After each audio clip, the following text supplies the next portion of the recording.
তোমাদের মধ্যে কারা কারা এরকম চিকেন স্যালাড খেতে পছন্দ করো অবশ্যই কমেন্ট করে জানিও। আর অনেক দিন পর বাড়ি এসে এরকম চিকেন স্যালাড করছিলাম, তাই ভাবলাম তোমাদের সাথেও শেয়ার করি। খুব ইজি প্রসেসেই করি।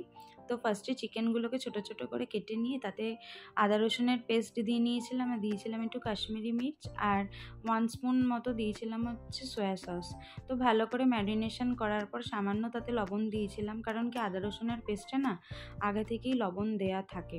তো তোমরা তোমাদের পরিমাণ মতোই দিও। তো অন্যদিকে চিকেনটাকে আমি 40 থেকে 45 মিনিটের জন্য রেস্টে রেখে দিয়েছিলাম যাতে মশলাটা ঢোকে, কারণ কি চিকেনটা ফ্রিজে ছিল। আর অন্যদিকে আমি ক্যাপসিকাম আর পেঁয়াজ কেটে নিয়েছিলাম, আমার কাছে আর কিছু ছিল না। তোমরা চাইলে বেল পেপার, সুইটকর্ন, বেবিকর্নও দিও, খুব ভালো লাগে খেতে।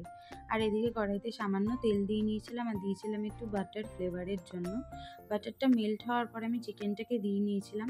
আর চিকেনটা এদিকে দেওয়ার পর আমি গ্যাসের ফ্লেমটা একটু হাই রেখেছিলাম, কারণ কি চিকেনটা থেকে অনেকটা পরিমাণ জল বেরিয়েছিল।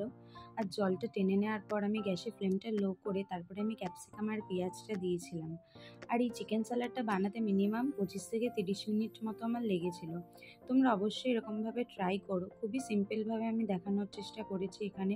খুব ভালো লাগে খেতে। আর নামানোর আগে পরিমাণ মতো একটু ব্ল্যাক পেপার দিয়ে নেবে। তো ব্যাস, এদিকে আমার চিকেন স্যালাডটা রেডি। তো তোমরা অবশ্যই একবার হলেও ট্রাই করো, আর আমাকে কিন্তু কমেন্ট করে জানাতে ভুলো না যে তোমাদের কেমন লাগলো।